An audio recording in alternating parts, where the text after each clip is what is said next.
5 साल तक गुलामी और हद से ज्यादा मेहनत करने के बाद शिन ने महसूस किया कि उसकी जिंदगी एक बेकार बोझ थी और जैसे उसका दिमाग उसके परिवार की नफरत से टूटने लगा, उसने जानबूझकर एक रेड लाइट क्रॉस की ताकि वो ट्रक उनको गले लगा सके और उसी पल अपनी बेकार जिंदगी खत्म कर दे। लेकिन उसकी आत्मा एक ठंडे और सुनसान जंगल में एक अनाथ बच्चे के रूप में जन्म लेती है। वो एक ऐसी दुनिया में रीइंकार्नेट होता है जो मैजिक और रहस्यमय चीजों से भरी होती है। एक बुढ़ा आदमी उसकी जान बचाता है बिना कभी ये जाने कि उसके माँ बाप के साथ क्या हुआ था। याददाश्त के नाम पे उसे बस इतना ही याद होता है कि एक डीमन ने उसके गांव पर अटैक कर दिया था, जहाँ सिर्फ वही जिंदा बचा होता है। पर हाँ, उसे अपने पिछले जिंदगी की सभी चीजें याद होती है। शिन एक जंगल के बीच एक अलग घर में मर्लिन का न सिर्फ पोता बनकर रहता है बल्कि उसका एक लौटा स्टूडेंट भी बन जाता है। मॉडर्न दुनिया में जीने के अपने तजुर्बे और सोच की वजह से वो हर काम में एकदम नेक्स्ट लेवल बन जाता है, चाहे वो मैजिक हो या फिर तलवारबाजी। एक दिन शिन जंगल में डिनर के लिए शिकार करने चला जाता है। वो एक झाड़ी के पीछे छुपकर अपने विंड मैजिक की मदद से कुछ मुर्गियों का शिकार करता है। वो एक जंगली सुअर को भी पकड़ लेता है और अपने शिकार से खुश होकर घर लौट जाता है और उन्हें मर्लिन को दिखाता है। मर्लिन उस बात से इम्प्रेस हो जाता है कि लड़के ने एक सुअर को विंड मैजिक से मारा, क्योंकि ये शिकार के लिए सबसे बढ़िया मैजिक माना जाता है। वो डिसाइड करता है कि शिन की मैजिक स्किल्स को टेस्ट करेगा और उसे कहता है कि कुछ लकड़ियां जला के दिखाए। शिन खुशी खुशी ये करता है और लकड़ी जलाने के लिए अपने दिमाग में उस पूरे प्रोसेस को इमेजिन करता है। वो अंदर ही अंदर खुश होता है कि इस दुनिया में मैजिक का यूज करने के लिए उसे छपड़ियों की तरह स्पेल्स को चिल्लाना नहीं पड़ता, वरना तो वो शर्म से ही मर जाता। तभी मेलिडा जो उसकी मैजिक टीचर थी और माइकल उसका स्वॉर्ड इंस्ट्रक्टर उनके घर पे आ जाता है। मेलिडा बहुत ही स्ट्रिक्ट होती है और तुरंत ही शिन को एक सुअर का शिकार करने के लिए डांटने लगते हैं। वो कहते हैं कि उसकी उम्र के किसी लड़के के लिए बहुत ही ज्यादा खतरनाक है, लेकिन शिन समझाता है कि इतना भी खतरनाक नहीं था, क्योंकि उसने वो मैजिक गियर पहना था जो उन सबने मिलकर बनाया था और माइकल से उसे अच्छी ट्रेनिंग भी मिली थी। 2 साल बाद मर्लिन उसे कुछ डीमन का शिकार करने के लिए ले जाता है, क्योंकि अब उसे लगता है कि शिन को कुछ पावरफुल दुश्मनों का सामना करना चाहिए। वो समझाता है कि डीमंस तब पैदा होते हैं जब आम जानवर अपने अंदर की मैजिकल एनर्जी को कंट्रोल नहीं कर पाते, इसी वजह से वो पागल हो जाते हैं। ये इंसानों के साथ भी हो सकता है, हालांकि ये बहुत ही रेयर है। काफी पहले एक इंसान डीमन बन गया था जिसने उनके पूरे किंगडम को ऑलमोस्ट तबाह कर दिया था, लेकिन मर्लिन ने उसे हरा दिया था और इसी वजह से उसे हीरो का टाइटल मिला है। वो शिन को सर्च मैजिक का स्पेल सिखाता है जो इस तरह काम करता है कि इंसान अपने बॉडी से माना को एक पतली लेयर में स्प्रेड करता है और जब ये किसी और मैजिकल चीज से टकराता है तो माना रिएक्ट करता है और उसकी लोकेशन पिन पॉइंट करता है। मर्लिन कहता है कि इस टेक्निक को यूज करना मुश्किल होता है और इसमें काफी ज्यादा टाइम और अपने मैजिक पे मास्टरी चाहिए होते हैं, लेकिन शिन उसे एक ही झटके में यूज करके उसे हैरान कर देता है। सर्च मैजिक का यूज करके वो काफी दूर तक जानवरों और लोगों को देख पाता है और तभी एक डायरेक्शन से उसे एक नेगेटिव एनर्जी का एहसास होता है। मर्लिन कंफर्म करता है कि वो एनर्जी एक डीमन से आ रही है और दोनों डीमन की लोकेशन की तरफ दौड़ पड़ते हैं। वहाँ उन्हें एक डीमन मिलता है जो डार्क ऑरा से भर गया होता है। शिन बिना किसी हिचकिचाहट के अपना स्वॉर्ड निकाल लेता है और डीमन की तरफ चला जाता है। अपने अल्ट्रासोनिक वाइब्रेशन वाले स्वॉर्ड और जेट बूट्स की मदद से वो डीमन के आसपास बड़े आराम से मूव करता है और सिर्फ कुछ ही सेकंड्स में उस डीमन को मार गिराता है। मर्लिन उसे खतरे के बारे में वार्न भी नहीं कर पाता, क्योंकि तब तक शिन डीमन को मार चुका होता है और मर्लिन बस शांति से खड़ा रह जाता है। शिन उसे पूछता है कि क्या उसने अच्छा काम किया और मर्लिन कहता है कि हो सकता है उसने दुनिया का सबसे तेज डीमन हंट का रिकॉर्ड तोड़ दिया हो। उसके बाद वो लड़के से पूछता है कि उसने अपने स्वॉर्ड में कौन सी मैजिक यूज की थी। शिन उस सवाल को टाल देता है क्योंकि वो नहीं चाहता कि किसी को पता चले कि उसके पास अपनी पिछले जिंदगी की यादें हैं।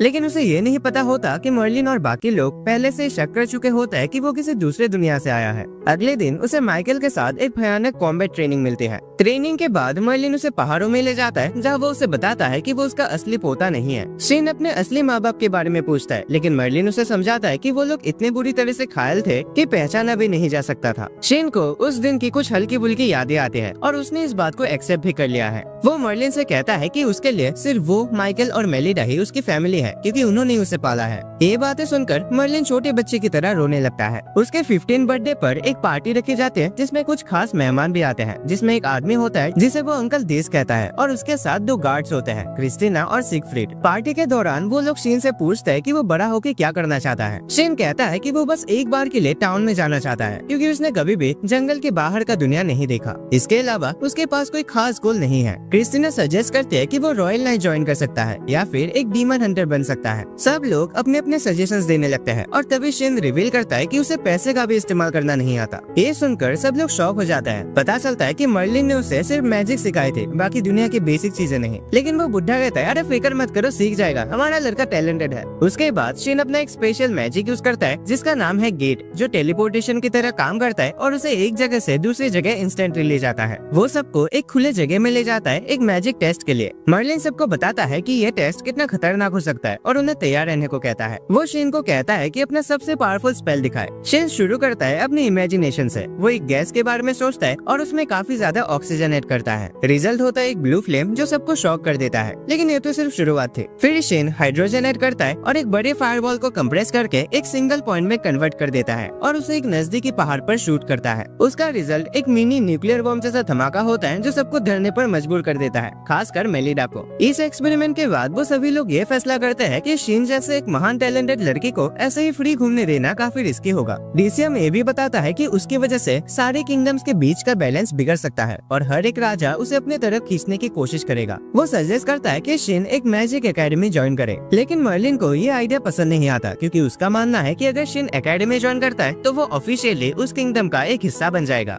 और तब रिवील होता है कि डीसीएम असल में अल्शाइड किंगडम का एक राजा है और सिर्फ शिन को ही इस बात का पता नहीं होता। क्रिस्टियाना एक रॉयल गार्ड है और सीगफ्रीड किंग के लिए एक मेज बॉडीगार्ड का काम करता है। यहाँ तक कि माइकल भी एक रिटायर्ड कमांडर है रॉयल नाइट्स का। शिन हैरान हो जाता है ये जानकर कि यहाँ जितने भी लोग बैठे हैं वो सब के सब एक से बढ़कर एक है। तब डीसीएम उसे बताता है कि वो मर्लिन से पहली बार तब मिला था जब वो एक स्टूडेंट था और एक डिमोनॉइड इंसान उनके किंगडम में तबाही मचा रहा था। जब वो मरने ही वाला था तब मर्लिन और मेलिडा टाइम पे पहुँच गए और मर्लिन के मैजिक और मेलिडा के मैजिक गियर स्किल से उन्होंने मिलकर उस डिमोनॉइड को हरा दिया था। शिन को यकीन नहीं होता कि ये दोनों एक टाइम पे सेम पार्टी में थे, लेकिन उसे और भी ज्यादा झटका लगता है जब वो सुनता है कि ये दोनों असल में शादीशुदा कपल थे। फिर डीसीएम शिन से कहता है कि अगर वो मैजिक एकेडमी ज्वाइन करता है तो वो दुनिया का असली काम करने का तरीका समझ पाएगा और नए दोस्त भी बना पाएगा। मर्लिन को भी एहसास होता है कि वो हमेशा शिन को अपने पास बांध कर नहीं रख सकता और इसीलिए वो फाइनली तैयार हो जाता है उसे मैजिक एकेडमी भेजने के लिए। कुछ दिन बाद शिन मर्लिन और मेलिडा के साथ कैपिटल के लिए निकलता है ताकि वो अपना एंट्रेंस एग्जाम दे सके। जल्दी ही वो लोग कैपिटल के चेक पॉइंट पर पहुंच जाते हैं और गार्ड तब घबरा जाता है जब वो मर्लिन और मेलिडा के आईडी देख लेता है। उनके यहाँ आने की खबर शहर में बिजली की तरह फैल जाते हैं, इसीलिए वो लोग जल्दी से अपने घर की तरफ निकल जाते हैं जहाँ उनका स्वागत ढेर सारे नौकरों के साथ होता है। शिन मार्केट में घूमने निकलता है और चीजें एक्सप्लोर करके काफी मजा करता है, लेकिन आखिर में वो एक गली में खो जाता है। अचानक उसे एक लड़की की चीख सुनाई देती है जिसे कुछ एडवेंचरर्स परेशान कर रहे होते हैं। शिन उनकी गिरी हुई हरकतों से गुस्सा हो जाता है और बीच में आकर खड़ा हो जाता है। उनमें से एक आदमी उस पर हमला करने की कोशिश करता है, लेकिन वो शिन के लिए बहुत ज्यादा स्लो होता है और शिन आसानी से उसका अटैक डॉज कर लेता है। वो उसे तुरंत जमीन पर पटक देता है और दूसरे को एक जबरदस्त लात मार के उसे गिरा देता है। तीसरा आदमी तुरंत एक चाकू निकालता है और शिन की तरफ दौड़ता है, लेकिन शिन उसका चाकू अपने हाथ से रोक लेता है और उसे पावरफुल मुक्के से बेहोश कर देता है। उसके बाद वो लड़की उससे पूछते कि कहीं चोट तो नहीं लगे, लेकिन शिन कहता है कि वो बिल्कुल ठीक है। उसके दोस्त भी आते हैं उसका शुक्रिया अदा करने और उसी मोमेंट में ही शिन उससे पहली नजर में प्यार कर बैठता है। एक कैफे में वो लड़कियां अपना इंट्रोडक्शन देते हैं। उनका नाम होता है मारिया और सिसिली। शिन को पता चलता है कि वो दोनों भी उसकी तरह मैजिक एकेडमी के एंट्रेंस एग्जाम में भाग लेने वाले हैं और तीनों दोस्त बन जाते हैं। मारिया जो हीरोज की बड़ी फैन होती है, खासकर मेलिडा के, वो उनके बारे में नॉन स्टॉप बातें करने लगते हैं और बताते हैं कि उनका पोता भी इस साल एकेडमी ज्वाइन करेगा। शिन थोड़ा अनकंफर्टेबल फील करता है और अपनी असली आइडेंटिटी छुपाने के लिए उनके ड्रिंक्स का बिल भर देता है और वहाँ से निकल जाता है। एंट्रेंस एग्जाम के दिन शिन नोटिस बोर्ड पर अपना रास्ता ढूंढने की कोशिश कर रहा होता है। तभी एक खड़ूस नोबेल लड़का उसके कंधे को पकड़ने की कोशिश करता है। शिन खुद को बचाने के लिए उसकी कलाई घुमा देता है, लेकिन वो लड़का जिसका नाम कर्ट होता है उसे धमकाने लगता है कि उसने एक नोबेल को हाथ लगाया है। लेकिन उसी वक्त प्रिंस ऑगस्ट वहाँ आ जाता है और उसे याद दिलाता है कि स्कूल में अपने नोबेल स्टेटस का मिसयूज करने पर क्या सजा हो सकती है और उस भरवे की औकात दिखा देता है। कर्ट चुपचाप वहाँ से निकल जाने का फैसला करता है क्योंकि कोई भी रॉयल फैमिली से पंगा नहीं लेना चाहता। शिन हैरान हो जाता है जब उसे पता चलता है कि ऑगस्ट किंग डीसीएम का बेटा है, क्योंकि वो हमेशा उसे एक अंकल की तरह मानता था। वो ऑगस्ट को कजिन कहकर बुलाता है, जिससे ऑगस्ट हंस पड़ता है कि वो पहला बंदा है जिसने उसके साथ ऐसे कैजुअली बात की, एक प्रिंस होने के बावजूद। लेकिन फिर भी उसे कोई दिक्कत नहीं होती।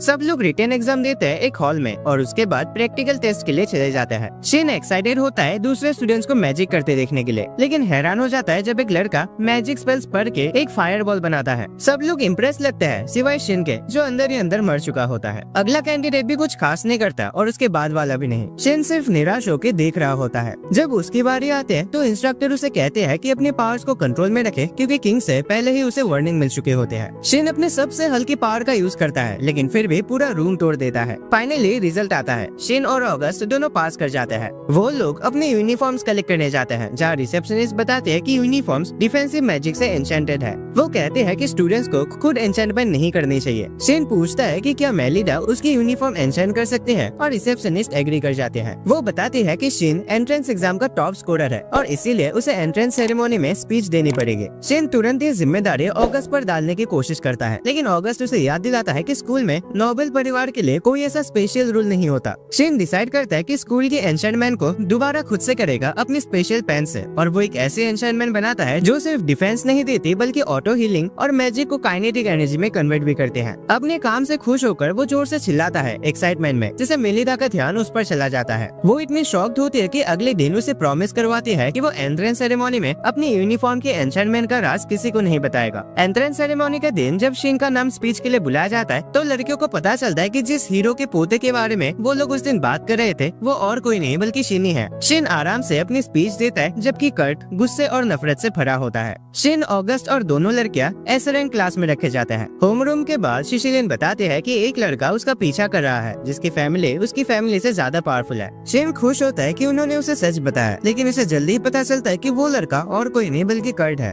कर्ट रूम में घुसता है और जबरदस्ती सिसिलियन को पकड़ने की कोशिश करता है, तो शिन उसे रोकता है। कर्ट बताता है कि वो दोनों एंगेज्ड है, तो पहले तो शिन पीछे हटने का सोचता है, लेकिन जब वो सिसिलियन को डर के मारे कांपते हुए देखता है, तो उसे प्रोटेक्ट करने का प्रॉमिस करता है। सिसिलियन उसे बताती है कि उसने कभी भी इस एंगेजमेंट के लिए हाँ नहीं की थी और उसे उस पर जबरदस्ती करना बंद कर देना चाहिए। कर्ट याद दिलाता है कि उसका फादर सिसिलियन के फादर से इसका बदला ले सकता है उसकी इस गलती के लिए, लेकिन तब ऑगस्ट बीच में आता है और कर्ट के धमकी भरे बातों को रोक देता है और कहता है कि वो इस पूरी सिचुएशन की रिपोर्ट किंग को देगा। वो कर्ट को वहाँ से निकलने पर मजबूर कर देता है। शिन डिसाइड करता है कि लड़कियां उसके साथ उसके घर चलनी चाहिए, क्योंकि कर्ट फिर से कुछ गलत करने की कोशिश कर सकता है। मारिया तुरंत मान जाते हैं, क्योंकि उसके लिए मेलिडा से मिलने का एक बड़ा मौका होता है। ऑगस्ट भी उनके साथ चलने का फैसला करता है और फिर उसके एस्कॉर्ट्स जूलियस और थॉर को भी साथ आना पड़ता है। घर पहुंचकर शिन अपने हर एक दोस्त को अपने ग्रैंड पेरेंट्स को इंट्रोड्यूस करवाता है। उसके बाद वो उन्हें पूरी सिचुएशन बताता है और सिसिलियन की यूनिफॉर्म पर एन्चेंटमेंट दोबारा करने की परमिशन मांगता है। मेलिडा सिसिलियन से पूछते है कि क्या वो उस कमिटमेंट के लायक है जो शिन उसके लिए करना चाहता है।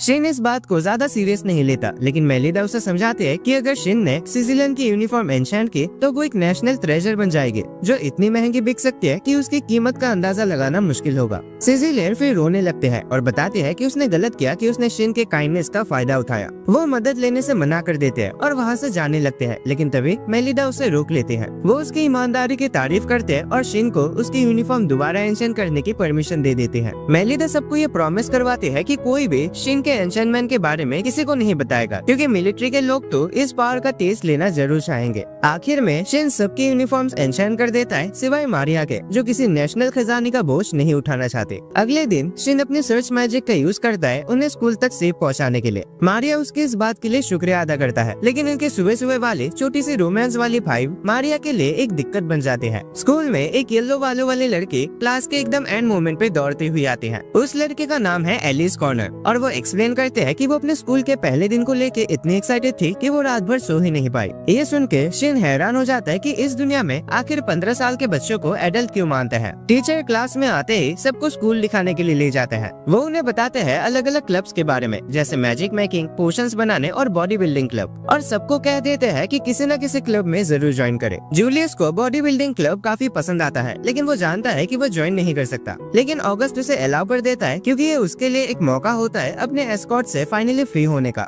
जब टीचर शिन से पूछता है कि वो किस क्लब में ज्वाइन करेगा, तो उसके पास कोई आइडिया नहीं होता। ऑगस्ट सजेस्ट करता है कि वो अपना खुद का क्लब बना ले। टीचर भी इस आइडिया को सपोर्ट करता है। पूरी क्लास स्टूडेंट इस प्लान को सपोर्ट करने लगते हैं, लेकिन तब थॉर एक इम्पोर्टेंट क्वेश्चन उठाता है कि आखिर इस क्लब का पर्पस क्या होगा। एलिस सजेस्ट करते हैं कि शिन सबको हीरोज के बारे में बता सकता है, लेकिन टीचर बताता है कि उसके लिए ऑलरेडी एक फैन क्लब एग्जिस्ट करता है। फिर सब डिसाइड करते हैं कि वो शिन की मदद से एडवांस मैजिक सीखेंगे और अपने क्लब का नाम रखते हैं the ultimate magic study group. अगले दिन स्कूल में ग्रुप को पता चलता है कि कर्ट को घर में बंद कर दिया गया है। जब शीन पूछता है कि वो इतना एग्रेसिव क्यों है, तो बताया जाता है कि वो हमेशा से ऐसा नहीं था और तब से बदल गया जब उसने मिस्टर स्ट्रॉम के लैब का रेगुलर विजिट करना शुरू किया। मिस्टर स्ट्रॉम उनका मिडिल स्कूल का मैजिक टीचर था और सबसे बेहतरीन टैलेंट पे उसकी नजर होती थी, लेकिन सभी लोग उससे दूर रहते थे सिवाय कर्ट को छोड़कर, क्योंकि उसका बिहेवियर काफी अजीब था। सिजिलियन थोड़ी उदास लगती है क्योंकि अब जब कर्ट कोई प्रॉब्लम नहीं है तो शीन उसे स्कूल छोड़ने नहीं आएगा, पर वो एक्साइटेड हो जाती है जब उसे पता चलता है कि शीन फिर भी हर दिन उसे स्कूल ले जाने का प्लान बना रहा है और वो ब्लश कर जाते हैं। शीन सबको बताता है कि वो अपने सर्च मैजिक से बुरे लोगों को महसूस कर सकता है, जो सुनकर सभी लोग हैरान हो जाते हैं कि ऐसा भी हो सकता है। वो एक्सप्लेन करता है कि डीमंस की मैजिक पावर नेगेटिव और एबनॉर्मल होती है और बुरे लोगों का भी कुछ ऐसा ही वाइब होता है।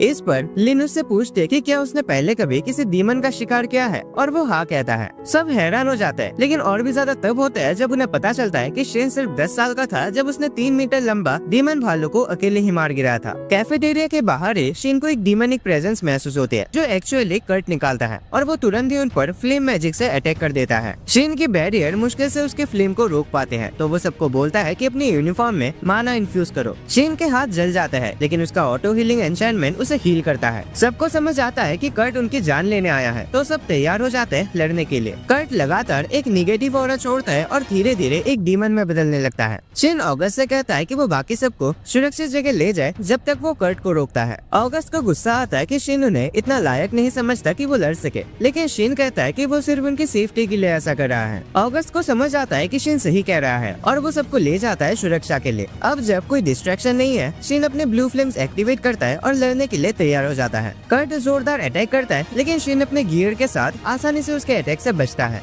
वो कर्ट को स्लो करने की कोशिश करता है, लेकिन उसकी छोटी सी फ्लेम भी काफी ज्यादा डैमेज कर देती है जो उसने सोचा भी नहीं था। कर्ट दोबारा उठता है और शीन पर चिल्लाने लगता है, जो उसे पूरी तरह से हैरान कर देता है कि भी डीमनॉइड्स आमतौर पर बोल नहीं सकते या समझ नहीं सकते। वो अटैक करता रहता है, लेकिन शीन सारे अटैक से बचने के लिए हवा में उड़ जाता है। वहाँ से वो कर्ट पर लाइटनिंग मैजिक का यूज करता है और थोड़ा डैमेज होता भी है, लेकिन वो अब भी नहीं रुकता। कर्ट गुस्से में पागलों की तरह तबाही करता है और शीन ये सोचने लगता है कि वो इस बेचारे स्टूडेंट की जान कैसे बचाए। तभी उसके अंदर का मैजिक इतनी तेजी से बढ़ने लगता है कि वो खुद ही सेल्फ डिस्ट्रक्ट होने की फॉर्म में आ जाता है। शीन महसूस करता है कि अगर ब्लास्ट हुआ तो पूरा स्कूल तबाह हो जाएगा। वो तुरंत अपना अल्ट्रासोनिक ब्लेड निकालता है और कर्ट के पास तेजी से मूव करता है। उसके सारे अटैक्स को डॉज करके उसे मार डालता है। मारने के बाद वो घुटनों पे गिर जाता है और ये एहसास होता है कि उसने अभी अभी एक इंसान को मार दिया। तभी उसके दोस्त वहाँ पर आ जाते हैं, जो हैरान खड़े होता है कि शीन एक डीमन से लड़कर जिंदा बच गया। स्ट्रॉम, जो कर्ट को डीमन में बदलने के लिए जिम्मेदार था, अब शीन पर नजर रखता है। शीन खिड़की के बाहर देखते रहता है और अगस्त के आने पर वो कर्ट के डीमन बनने के कंडीशंस बताता है। अगस्त भी ये बात मानता है क्योंकि कर्ट के पास इतना मैजिकल नॉलेज नहीं था कि वो गलती से खुद को डीमन बना ले।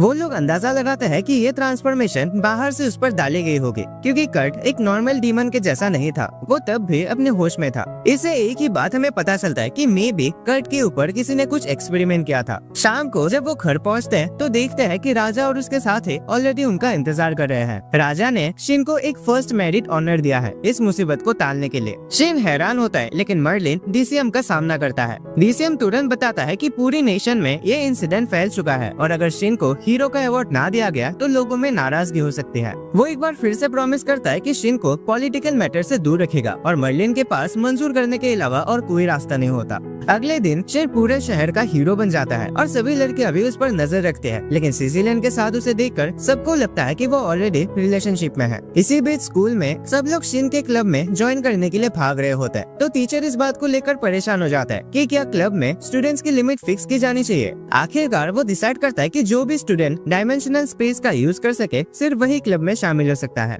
अंत में सिर्फ 2 ही स्टूडेंट पास करते हैं, मार्क बिन जो एक ब्लैकस्मिथ का बेटा है और उसके चाइल्डहुड फ्रेंड ओलिविया स्टोन जिसके परिवार का एक रेस्टोरेंट है। एलिस और उसके फ्रेंड्स ऑलरेडी उनके रेस्टोरेंट के बड़ी फैंस निकलते हैं, तो ओलिविया प्रॉमिस करते हैं कि वो उनके लिए एक टेबल रिजर्व करेगी। शीन भी बताता है कि वो भी एक कस्टम वेपन बनाना चाहता है, लेकिन मार्क कहता है कि अभी वो सिर्फ एक छुरी बनाना जानता है, तो शीन को इंतजार करना पड़ेगा। मार्क सोचता है कि डीमन किलिंग स्वॉर्ड कुछ खास होना चाहिए, लेकिन शीन समझाता है कि उसने सिर्फ एक नॉर्मल स्वॉर्ड यूज की थी जो अल्ट्रासोनिक स्पीड में वाइब्रेट करता है एन्चेंटमेंट की वजह से, लेकिन वो तलवारें बहुत पतली होते हैं इसलिए वो आसानी से टूट जाते हैं और इसी वजह वजह से वो चाहता है कि कुछ इम्प्रूवमेंट्स किया जाए। यूरी, उसके क्लासमेट और एक एन्चेंटर ये सुनकर हैरान हो जाते हैं कि शिन का टैलेंट कितना जबरदस्त है, लेकिन शिन उसका हौसला बढ़ाता है और कहता है कि वो उसका इंट्रोडक्शन मेलिडा से करवाएगा। यूरी तुरंत उस ऑफर को एक्सेप्ट कर लेते हैं। बाद में स्टॉर्म को नाइट ऑर्डर में बुलाया जाता है कुछ सवाल जवाब करने के लिए, लेकिन ये साफ हो जाता है कि उस पर भारी शक किया जा रहा है। जब उसके चारों तरफ घेरा डाल दिया जाता है और वो अपनी इनोसेंस प्रूव नहीं कर पाता तो वो एक्टिंग छोड़ देता है और अपना असली विलेन रूप दिखाता है। वो बताता है कि उसने इंसानों पर एक्सपेरिमेंट्स किया है और अब जब सब कुछ कंप्लीट हो गया है तो वो भागने के लिए रेडी है।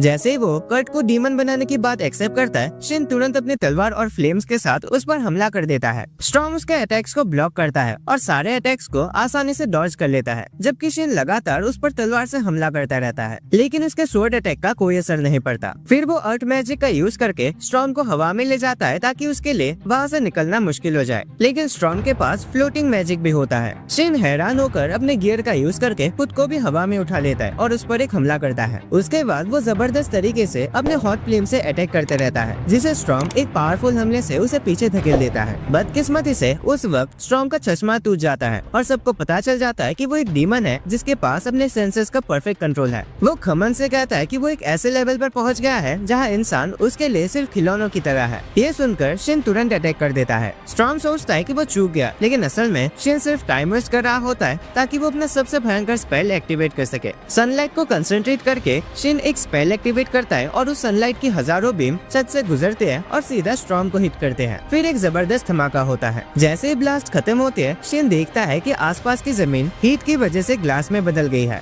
लेकिन इतना डैमेज होने के बाद भी शिन को शक होता है कि स्टॉर्म अब भी जिंदा हो सकता है। उसके बाद उसका शुक्रिया अदा किया जाता है हेड कोड मैजिशियन र्यूपर्ट और कमांडर डोमिनिक गेस्टर के द्वारा। वो उससे पूछते हैं कि उसने ऐसा स्पेल कैसे बनाया, लेकिन जैसे ही शिन उसका कंसेप्ट एक्सप्लेन करना शुरू करता है, वहाँ के एकदम प्रोफेशनल जादूगर भी उसकी एक भी बात समझ नहीं पाते। अगले दिन शिन और उसके दोस्त मार्क के परिवार के ब्लैकस्मिथ शॉप जाते हैं। सब लोग काफी खुश होते हैं, लेकिन शिन अब भी उदास होता है क्योंकि उसे लगता है कि स्टॉर्म अब भी जिंदा है। ऑगस्ट ये सुनकर शॉक्ड होता है और शिन एक्सप्लेन करता है कि उसका अटैक सिर्फ सनलाइट कंसंट्रेट करता था, जिससे जमीन पे ग्लास के गड्ढे बन गए और कहीं भी कोई असली धमाका नहीं हुआ। शिन सोचता है कि जो बड़ा एक्सप्लोजन हुआ था वो शायद स्टॉर्म ने जानबूझकर किया था ताकि सबका ध्यान भटक जाए और वो आराम से भाग सके। ऑगस्ट को ये थ्योरी बिल्कुल सही लगती है, इसीलिए वो शिन से कहता है कि इस दुकान से जो कुछ भी उसे चाहिए वो बिना झिझक के ऑर्डर करे। रॉयल फैमिली उसका पूरा बिल भर देगी। प्रिंस ये भी कहता है कि क्योंकि सिर्फ शिन ही स्टॉर्म से लड़ सकता है, इसीलिए उन्हें उसे सबसे बेस्ट गियर देना होगा। वो लोग जल्दी ही ब्लैकस्मिथ शॉप पहुंच जाते हैं जहां मार्क और ओलिविया उनका इंतजार कर रहे होते हैं। लड़कियां ओलिविया को ले जाते हैं थोड़ी लड़कियों वाली बात करने के लिए, जबकि लड़के दुकान के अंदर चले जाते हैं। मार्क के फादर इतने सारे लोगों को अपने वर्कशॉप में देखकर नाराज हो जाते हैं, लेकिन जैसे ही ऑगस्ट अपना इंट्रोडक्शन देते हैं वो तुरंत अपने घुटनों पर गिर जाते हैं और उनके सारे वर्कर्स भी वही करते हैं। उसके बाद ऑगस्ट उन्हें शिन से मिलवाते हैं और जैसे उन्हें पता चलता है कि वो ग्रेट सेज का पोता है और नया हीरो भी है, वो एक बार फिर शॉक में आ जाते हैं। वो जानता है कि हीरो जैसे किसी के लिए हथियार बनाना ज्यादा आसान नहीं है और शिन उसे अपने ऑर्डर का डिटेल बताता है। उसके बाद वो लोग दुकान से निकल जाते हैं और देखते हैं कि सिजिलियन और मारिया ने ओलिविया को पूरी तरह से थका दिया है। शिन फिर वर्कशॉप की तरफ देखता है और पूछता है कि क्या वो और चीजें भी बेचते हैं। मार्क बताता है कि उनकी शॉप का दूसरा फ्लोर घर के सामानों के लिए है और तीसरा फ्लोर एक्सेसरीज के लिए। शिन तुरंत सिजिलियन से पूछता है क्या वो कुछ लेना चाहेगी और सिजिलियन लाल हो जाते हैं ये सोचकर कि शायद वो उसके लिए एक रिंग खरीदने जा रहा है, लेकिन असल में शिन बस एक ऐसी एक्सेसरी लेना चाहता था जिसे वो डिफेंसिव मैजिक से एनशाइन कर सके उसकी सुरक्षा के लिए। और इस बात से सिजिलियन काफी दुखी हो जाते हैं। उसके रिएक्शन और दोस्तों की तीखी नजरों से परेशान होकर शिन तुरंत सिजिलियन को शॉपिंग पे ले जाता है। सिजिलियन उसे कहते हैं कि वो उसके लिए कोई एक चूज करे और शिन एक महंगी रिंग चूज करता है। वो उस रिंग को उसके उंगली में पहनाता है और उसका हाथ पकड़कर कहता है कि ये रिंग उसकी जगह उसे सेफ रखेगी। कुछ दिन बाद शिन अवार्ड सेरेमोनी के लिए तैयार होता है। वो रॉयल कोर्ट में बुलाया जाता है और उन्हें हाई रैंकिंग नोबल्स के सामने तालियों के साथ वेलकम किया जाता है। फिर राजा उसे मेडल ऑफर करते हैं और कोर्ट में अनाउंस करते हैं कि शिन का इस्तेमाल मिलिट्री या पॉलिटिकल कामों के लिए नहीं होगा। वो ये भी बताते हैं कि अगर ये एग्रीमेंट तोड़ा गया तो उसका नतीजा बहुत बुरा होगा क्योंकि मर्लिन और उसका परिवार इस देश को छोड़ देंगे। अगले दिन सब लोग हैरान हो जाते हैं जब शिन स्कूल में अपने गेट मैजिक से पहुंचता है। वो बताता है कि काफी सारे फैंस उसके घर के पास झुंड बना के रुके थे, इसीलिए उसे वहाँ से भागना पड़ा। लिन के क्यूरियस होने पर वो समझाता है कि उसका गेट का कॉन्सेप्ट डिस्टेंस को कम करना है, ना कि टेलीपोर्टेशन जैसा। लेकिन जब लिन को समझ नहीं आता तो वो उसका हौसला बढ़ाता है और बताता है कि खुद मर्लिन भी इस कॉन्सेप्ट को अच्छी तरीके से नहीं समझ पाया है। फिर शिन ग्रुप को सजेस्ट करता है कि सबको लेवल अप करना चाहिए क्योंकि कैपिटल अब कम सुरक्षित सुरक्षित होते जा रहा है। वो समझाता है कि सबसे पहले उन्हें ये जानना होगा कि हर किसी के पास कितनी मैजिक पावर है। अगर आमतौर पर देखा जाए, जहाँ लोग मानते हैं कि बड़ी स्पेल्स के लिए मंत्र पढ़ना जरूरी है, शिन बताता है कि सब कुछ सिर्फ मैजिक की क्वांटिटी पे डिपेंड करता है, जो कि स्पेल्स का फ्यूल होता है। सबसे पहले वो मारिया का बैरियर चेक करता है, जो काफी पतला लगता है।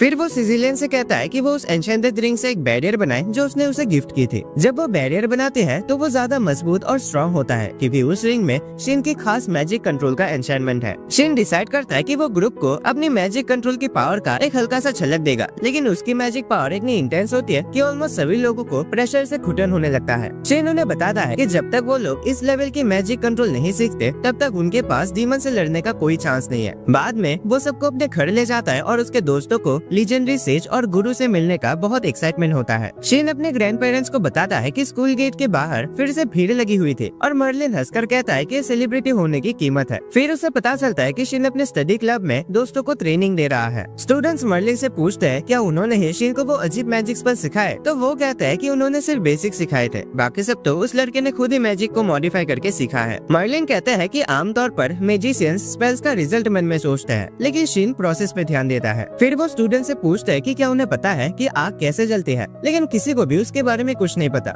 यहाँ तक कि खुद मर्लिन को भी नहीं पता। लेकिन वो इतना जानता है कि उनका ग्रैंडसन हमेशा खुद से ऐसे अजीबोगरीब सवाल पूछता है और इसी तरह वो अपने मैजिक को बेहतर बनाता है। तभी अचानक मर्लिन गेट मैजिक का यूज करता है, जो देखकर शिन हैरान हो जाता है। बुड्ढा हंसकर कहता है कि शुरू में उसके लिए इस मैजिक को समझना मुश्किल था, लेकिन आखिरकार उसने इसके तरीके को समझ लिया और इस स्पेल को मास्टर कर लिया। वो स्टूडेंट्स को बताता है कि सिर्फ शिन ही नहीं जो ऐसा मैजिक कर सकता है। अगर कोई नियमों को अच्छे से समझे और प्रोसेस को अच्छी तरीके से विजुअलाइज करे, तो वो भी ऐसे खास मैजिक कर सकता है। ये सुनकर सबके अंदर एक नई उम्मीद जागती है। लिन ने उस कॉन्फिडेंस को लेकर प्रैक्टिस करना शुरू किया और अगले दिन जब वो स्कूल आए तो उसका पूरा शरीर छोटों से भरा था और बाल जले हुए थे। शिन उससे पूछता है कि क्या हुआ, तो वो कहते हैं कि वो मैजिक कंट्रोल प्रैक्टिस कर रही थे, लेकिन वो कंट्रोल से बाहर चला गया और एक छोटा सा धमाका हो गया। शिन उसके लिए चिंता करता है, लेकिन लिन कहते हैं कि उसके लिए नया नहीं है, क्योंकि उसका फादर कोर्ट मैजिशियन है। बाद में शिन और उसके दोस्त मार्क की दुकान जाते हैं और वहाँ उनके स्पेशल स्वॉर्ड का पहला सैंपल रेडी होता है। बस ट्रिगर दबाते ही ब्लेड अपने होल्डर से निकल जाता है और एक नया ब्लेड उसमें डाला जा सकता है। टोनी, जिसने शिन को ये आइडिया दिया था, परफॉर्मेंस देखकर काफी इम्प्रेस होता है और अगस्त पे वो शिन से पूछता है क्या उसे कोई प्रॉब्लम होगी अगर ये स्पेशल स्वॉर्ड आर्मी में यूज की जाए। वो क्लियर करता है कि वो अल्ट्रासोनिक ब्लेड की बात नहीं कर रहा, बल्कि उस स्वॉर्ड की जिसकी ब्लेड रिप्लेस की जा सकती है। वो मानता है कि ऐसा करने से मिलिट्री का बजट कंट्रोल में रहेगा और उनकी स्ट्रेंथ भी बढ़ेगी, जो जरूरी है कि भी उनके नजदीकी किंगडम के साथ वार होने के चांसेस है। दूसरे स्टूडेंट्स को भी इस बात का पता है और उन्हें लगता है कि अगर ये लड़ाई लंबी चली तो उन्हें भी आर्मी में बुलाया जा सकता है। अगस्त उन्हें कहता है कि अभी उस बारे में चिंता करने की जरूरत नहीं है और वो शिन को ये तसल्ली देता है कि उनका देश अपने प्रॉमिस पर बनी रहेगी और उसे वार में नहीं घसीटेगी। लेकिन शिन जवाब देता है कि चाहे उसे लड़ाई के लिए ना बुलाया जाए, वो चुपचाप बैठा नहीं रहेगा जब उसके दोस्तों को खतरा हो, और इसीलिए वो उनकी रक्षा के लिए जंग में जरूर शामिल होगा। इसी बीच स्टॉर्म, जो जिंदा बच गया था, अपने प्लान्स को अंजाम देना शुरू कर देता है। उन लोगों के जरिए ब्लेस्फिया एम्पायर के राजा को अर्लसाइड किंगडम के खिलाफ वार के लिए उकसाता है, ये कहकर कि उनका सामना पहले ही डीमन से हो रहा है। लेकिन जब एम्पायर की सेना अर्लसाइड किंगडम पर हमला करते हैं तो उन्हें पता चलता है कि उनके दुश्मन इस हमले के लिए तैयार थे। ब्लेस्फिया आर्मी इस वार में बुरी तरह से हार जाते हैं और फिर राजा को खबर मिलती है कि उनके कैपिटल में डीमंस देखे गए हैं। राजा तुरंत पीछे हट जाता है, लेकिन जब तक वो कैपिटल पहुंचता है पूरा शहर स्टॉर्म के डीमंस द्वारा तबाह हो चुका होता है। जब राजा अपने सिंहासन की तरफ बढ़ता है तो स्टॉर्म उसका इंतजार कर रहा होता है। वो घोषणा करता है कि वो उसे खुद मारना चाहता है और जैसे ही राजा मदद के लिए पुकारता है, स्टॉर्म उस पर मैजिक का इस्तेमाल करता है और उसे एक जबरदस्त ब्लास्ट के साथ मिटा देता है। कुछ देर बाद गेस्टर और र्यूपर्ट कैपिटल पहुंचते हैं ताकि राजा को हमेशा के लिए खत्म किया जा सके, लेकिन वहाँ उनका सामना स्टॉर्म के लीड की गई डीमन आर्मी से होते हैं। वो तुरंत पीछे हट जाते हैं और अपनी रिपोर्ट राजा को देते हैं, जो समझ आता है कि अब उनके पास सिर्फ एक वार का नहीं बल्कि उससे भी बड़ा प्रॉब्लम आ चुका है। अब अर्लसाइड किंगडम को हाई अलर्ट पर रख दिया जाता है और स्कूल भी सभी स्टूडेंट्स के कॉम्बैट स्किल को सुधारने के लिए काम करता है। इसीलिए नाइट ऑर्डर के साथ जॉइंट ट्रेनिंग का अनाउंसमेंट होता है। पूरी क्लास डिप्रेशन में चले जाते हैं क्योंकि नाइट्स और मैजिशियंस के बीच ज्यादा अच्छे संबंध नहीं होते। नाइट्स मैजिशियंस को पौधे कहते हैं क्योंकि उन्हें कमजोर समझा जाता है, जबकि मैजिशियंस उन्हें मन बुद्धि कहते हैं क्योंकि वो ज्यादा फिजिकली स्ट्रॉन्ग होते हैं। शिन सबको समझाने की कोशिश करता है कि एक दूसरे की स्ट्रेंथ को समझना और कम्प्लीमेंट करना जरूरी है, लेकिन उस पर अटैक हो जाता है क्योंकि वो दोनों कैटेगरीज में फिट हो जाता है। और जब वो बताता है कि उसने मिशेल से ट्रेनिंग ली है, तब सब उससे और भी ज्यादा हैरान हो जाते हैं। सब लोग अपना गुस्सा खो देते हैं क्योंकि मिशेल को तलवारबाजी का भगवान माना जाता है है और शिन उन्हें ये समझाने में फेल हो जाता है कि नाइट्स के साथ मिलजुल के काम करना जरूरी है। जॉइंट एक्सरसाइज के दौरान उन्हें जंगल में डीमंस का सफाया करना होता है। सभी लोग गेट्स के बाहर जमा होते हैं और शिन को एक टीम में ऑगस्ट, सिजिलियन और मारिया के साथ रखा जाता है। जैसे ही नाइट्स वहाँ पहुँचते हैं, वो तुरंत शिन को नीचा दिखाना शुरू कर देते हैं और कहते हैं कि वो उसके रास्ते में रुकावट होगा। गाड़ी में सब अपना इंट्रोडक्शन देते हैं और शिन उनसे पूछता है कि क्या उन्होंने कभी पहले डीमन से लड़ाई की है, लेकिन वो लोग उस सवाल को अपमान समझ लेते हैं। तब शिन बताता है कि अगर उन्होंने मिलकर काम नहीं किया तो उनकी मौत तय है। लेकिन नाइट्स अपनी कैपेबिलिटीज के बारे में बहुत ज्यादा बोलते हैं। जब ऑगस्ट बीच में आता है तो वो लोग झूठी एक्टिंग करते हैं कि वो मिलकर काम करेंगे, लेकिन ऑगस्ट को उन पर भरोसा नहीं होता। वो शिन को बोल देता है कि वो कोई डीमन ना मारे ताकि नाइट्स को अपनी ताकत दिखाने का एक मौका मिले और वो समझ सके कि मैजिशियंस के सपोर्ट के बिना वो कितने बेकार है। जब वो जंगल में पहुँचते हैं तो उनका स्वागत उनके कैप्टन क्रिस्टीना और सिगफ्रीड करते हैं। शिन उनसे रिक्वेस्ट करता है कि वो लड़ाई बंद कर दे, लेकिन लगता है कि अब उसका कोई फायदा नहीं। अचानक मारिया और फीमेल नाइट्स सिगफ्रीड को लेकर पागलपन शुरू कर देते हैं, जबकि बाकी नाइट्स क्रिस्टीना के लिए वैसे ही करते हैं। शिन हैरान रह जाता है कि उनका इतना बड़ा फैन फॉलोइंग है, लेकिन ऑगस्ट उसे बताता है कि वो दोनों ऑब्वियसली इतने पॉपुलर है क्योंकि वो किंग को गार्ड करने के लिए काफी स्ट्रॉन्ग है। नाइट्स एकदम तैयार रहता है, भले शिन नोट करता है कि आसपास कोई डीमन नहीं है। ऑगस्ट उन दोनों को पहले से हुआ एग्रीमेंट बताता है जिसमें नाइट्स को पहले अकेले लड़ने दिया जाएगा और वो इस पर हाँ करता है क्योंकि उन्हें पता है कि ये नाइट्स के लिए उनकी लिमिट समझने का एक अच्छा मौका है। जब वो एक डीमन डिटेक्ट करता है, सिगफ्रीड सबको बैटल के लिए तैयार रहने को कहता है। एक डीमन सुअर उनकी तरफ बढ़ने लगता है, लेकिन शिन के दिमाग में सिर्फ ये चल रहा होता है कि अगर ये डीमन नहीं होता तो कितना टेस्टी होता। नाइट्स डीमन के साइज के बावजूद अपनी पोजीशन पर बने रहते हैं, लेकिन उनके अटैक्स बेकार साबित होते हैं क्योंकि डीमन उनसे बहुत ज्यादा तेज होता है। वो उनकी फॉर्मेशन तोड़ देता है और फिर उन्हें खत्म करने के लिए वापस आता है। तभी शिन अपनी तलवार के साथ तुरंत वहाँ आता है और सिर्फ एक ही अटैक में उस मॉन्स्टर का सर काट देता है। नाइट्स के जिंदगी की सबसे बड़ी डांट पड़ती है और क्रिस्टीना उन्हें जोर से समझाते हैं कि वो कितने कमजोर है। उसके बाद सिजिलियन उनके घाव भर देते हैं और सब मान जाते हैं कि आगे से मिलकर लड़ना जरूरी है। वो लोग सिजिलियन को एक भगवान की तरह ट्रीट करते हैं और ये बात न सिर्फ शिन बल्कि एक फीमेल नाइट को भी इरिटेट करते हैं जिसको कभी किसी ने एक प्रिंसेस की तरह ट्रीट नहीं किया। तभी कुछ नाइट्स भागते हुए आते हैं और बताते हैं कि 100 से भी ज्यादा डीमंस उनकी तरफ बढ़ रहे हैं, लेकिन शिन बताता है कि वो अकेले ही सब डीमंस का सामना करेगा। बाकी सबको इंस्ट्रक्शन मिलता है कि वो उसके रास्ते में ना आए ताकि वो अपना एटॉमिक बॉम्ब स्पेल तैयार कर सके। सब लोग तब हैरान हो जाते हैं जब वो देखते हैं कि डीमंस की सेना को एक एस रैंक डीमन लीड कर रहा है, लेकिन शिन सिर्फ एक ही पावरफुल ब्लास्ट भेजता है जो पूरा जंगल और उसके रास्ते के हर एक चीज को मिटा देता है। जब सभी लोग पहली बार के लिए शिन की असली मैजिक देखते हैं तो वो सब शॉक में आ जाते हैं। वो फीमेल नाइट जो पहले रूथ थे अब माफी मांगते हैं। शिन सिजिलियन से भी माफी मांगता है क्योंकि लोग उन्हें कपल समझ बैठे थे। दोनों ब्लश करते हैं और सबको क्लियरली दिख जाता है कि दोनों एक दूसरे से प्यार करते हैं। इसके बाद फाइनली पूरा ग्रुप एक सही टीम की तरह काम करना शुरू करता है। उनका सामना एक बियर डीमन से होता है और नाइट्स पहला डिफेंस लाइन बनाते हैं जबकि मैजिशियंस उस पर फायर बॉल से हमला करते हैं। वो भालू डीमन आग से डिस्ट्रैक्ट हो जाता है जो नाइट्स को उस पर अटैक करने का मौका देता है। शिन उन्हें भालू के अटैक से बचाता है अपने मैजिक बैरियर से और नाइट्स चारों तरफ से उस पर अटैक करते हैं और उसे मार देते हैं। सिजिलियन तुरंत आगे बढ़ते हैं उनकी घाव भरने के लिए और नाइट्स फिर भी उस पर फिदा हो जाता है जबकि उन्हें पता होता है कि वो किसी और की है। सिगफ्रीड और क्रिस्टीना दोनों उनकी बेहतर होती टीम वर्क से इम्प्रेस हो जाते हैं। तब सिगफ्रीड शिन से पूछता है कि उसके दोस्तों में ऐसे इम्प्रूवमेंट का रीजन क्या है क्योंकि अब उनका पावर लेवल कोर्ट मैजिशियंस के बराबर है। शिन बताता है कि उसने एक स्टडी ग्रुप बनाया है जिसमें वो मर्लिन से सीखे तरीके से मैजिक प्रैक्टिस करते हैं और वो उन्हें सही तरह से विजुअलाइज करना भी सिखाता है। सिगफ्रीड इस स्टडी ग्रुप में शामिल होना चाहता है और शिन से डायरेक्टली सीखना चाहता है, लेकिन ऑगस्ट उसे रोक देता है और कहता है कि वो मिलिट्री का हिस्सा है और अगर वो शिन की मैजिक सीखता है तो ये मर्लिन से की गई उनकी प्रॉमिस का उल्लंघन होगा। ऑगस्ट ये भी कहता है कि शिन की मैजिक इतनी पावरफुल है कि अगर ये गलत हाथों में चले गई तो दुनिया का विनाश हो सकता है। वो शिन को भी समझाता है कि उसे अपने मैजिक नॉलेज को बहुत सोच समझ के बांटना चाहिए। सिगफ्रीड उसकी वार्निंग मान जाता है और फाइनली रिक्वेस्ट करता है कि कम से कम उसे मर्लिन द्वारा सिखाई गई बेसिक मैजिक प्रैक्टिस करने दी जाए। सो दोस्तों, आज के वीडियो के लिए बस इतना है। चैनल को सब्सक्राइब करके रखना ताकि तुम इसका पार्ट 2 मिस ना करो, जो कि मैं बहुत जल्दी लाने वाला हूँ। वीडियो पसंद आए तो लाइक कर देना एंड कमेंट्स में बताना कि तुम्हें और कौन कौन से एनिमे देखना है। और अगर तुम्हें मैजिकल या फिर इसेकाई टाइप के एनिमेस देखना पसंद है देन स्क्रीन पे शो हो रहे उन वीडियोस पे क्लिक करो एंड मैं तुम्हें मिलता हूँ एक और नए वीडियो पर।